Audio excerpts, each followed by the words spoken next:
안녕하세요. 뉴스반장입니다. 매일같이 이게 뭔가요?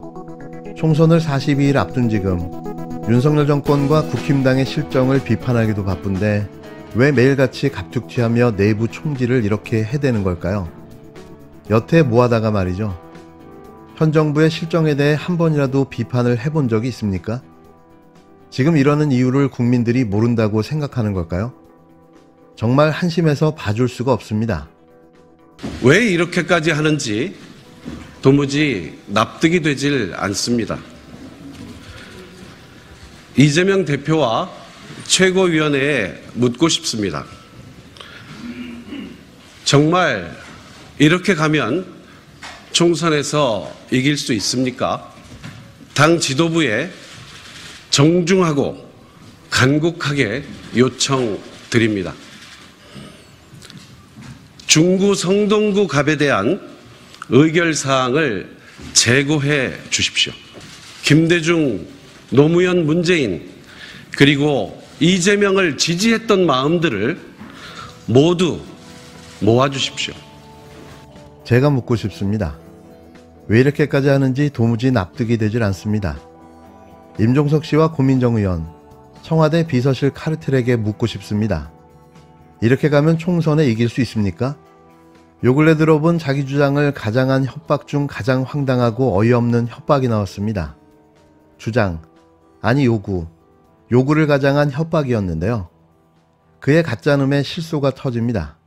꼭 자기여야 하고 자기여야만 하며 자기만이 할 수 있다는 골 때린 주장인데요. 또 일개 개인인 자신을 위해 제1야당의 공천을 재논의해달라고 졸라댔습니다.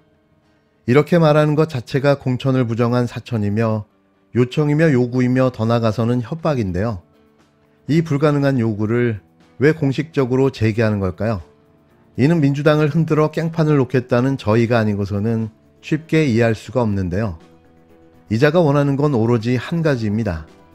끝없이 분란을 만들어내고 분탕질을 해 자신이 원하는 요구 조건을 받아내겠다는 거죠. 진작에 정계에 은퇴했어야 할 사람이 총선을 목전에 두고 튀어나와 그 알량한 국회의원 한 번 더 해보겠다고 벌이는 자의식만 가득 찬 자가당착적 폐악질이 더 봐줄 수 없는 지경인데요. 그러면서 왜 자신이어야 하는지에 대해서는 어떠한 구체적인 근거도 논리도 내놓지 못했습니다. 자신만이 그냥 당선이 가능하다는 건데요. 다시 말하지만 친문으로 포장된 청와대 비서실 카르텔의 오만과 독선이 하늘을 찌릅니다. 제발 이제는 노무현, 김대중, 문재인 파리는 그만했으면 하는데요. 그냥 조용히 자숙하며 살았으면 합니다. 최소한 윤석열 정권을 향해 단 한마디라도 쓴소리를 한 적이 있었나요? 총선을 42일 남겨둔 시점에 나온 진정성이 과연 진짜일까요? 혹시 다른 지역을 요청을 지도부에서 한다면 혹시 다른 지역부터 고려해 보실 수는 있을까요? 아닙니다. 다시 말씀드리지만 저는 꼭 한번 국회의원을 더 하고자 하는 것이 아닙니다. 반전의 계기를 만들고 감동이 있는 통합을 만들어 달라고 호소드리고 있는 것입니다. 새로운 분이 오셔서 중구 성동구 갑의 총선 승리를 이끌 수 있는 것인지 과연 그 부분에 대한 전략적, 실무적 검토는 하신 것인지 제가 한번 되묻고 싶습니다. 최고위원회에서 흔히 모두가 총선 승리를 바라지만 누구보다도 총선 승리를 바라는 것은 이재명 대표와 당 최고위원회가 아닐까요? 그분들께서 선거를 끌고 가셔야 하고 결과에 대한 책임도 가장 높다고 할 수 있기 때문에 그래서 전략적으로 다시 한번 고민해 달라는 것이고 앞서 제가 정치는 생물이라고 말씀드린 점도 바로 그 질문에 대한 답이 될 것 같습니다.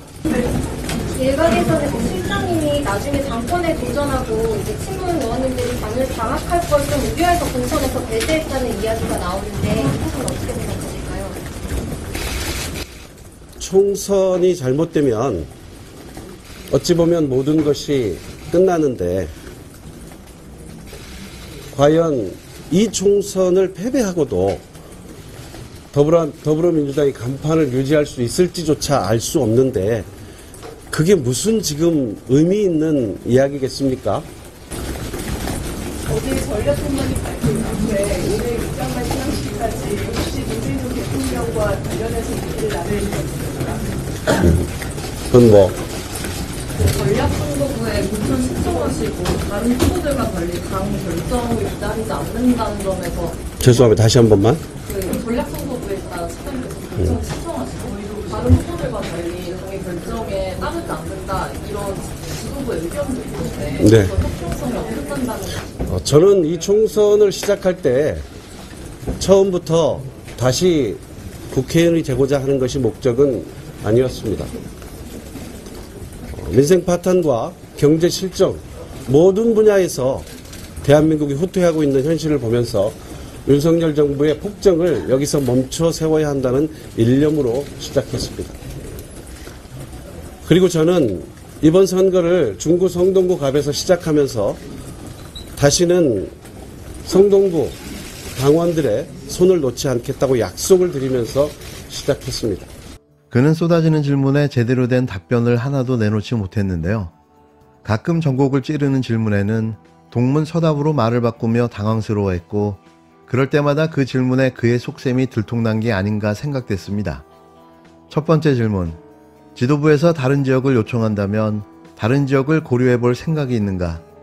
두 번째 질문, 일각에서 나중에 당선되면 당권에 도전하고 당을 장악할까봐 공천에서 배제했다는데 어떻게 생각하느냐? 세 번째 질문, 어제 공천 발표 후와 오늘 기자회견 전 문재인 전 대통령과 이야기를 나눈 적이 있는가? 네 번째 질문, 전략 선거구에 공천을 신청했는데 다른 후보들과 달리 당의 결정에 따르지 않는다는 점에 대해서 어떻게 생각하나? 그는 끝까지 단 한 개도 제대로 된 답변을 하지 못했습니다. 최근에 탈당하시는 분들이 좀 한두 분 이렇게 계신 것 같습니다. 입당도 자유고 탈당도 자유입니다. 그런데 분명한 것은 그런 점은 있습니다. 경기를 하다가 질 것 같으니까 경기 안 하겠다. 이런 거 별로 그렇게 이렇게 국민들 보시기에 아름답지 않을 것입니다. 그리고 규칙이라고 하는 것은 이미 정해져 있었습니다. 그 정해진 규칙 속에서 경쟁을 하다가 이 규칙이 나한테 불리해 또는 이 경기에서는 이기기 어려워 라고 해서 중도에 포기하는 것은 뭐 자유입니다만 그게 마치 경기 운영에 문제가 있는 것처럼 하시는 말을 하는 것은 옳지 않다 이 말씀을 드립니다. 뭐 좌우간에 우리 탈당을 하시는 분도 우리 당에 지금까지 함께했던 구성원이셔서 특별히 더 드릴 말씀은 없습니다만 참으로 아쉽게 생각한다 이 말씀 드립니다. 모두가 함께 갔으면 좋겠지만 그러나 경쟁의 과정에서 우리 국민들께서 또 당원들께서 선택하시는 걸 어떻게 하겠습니까?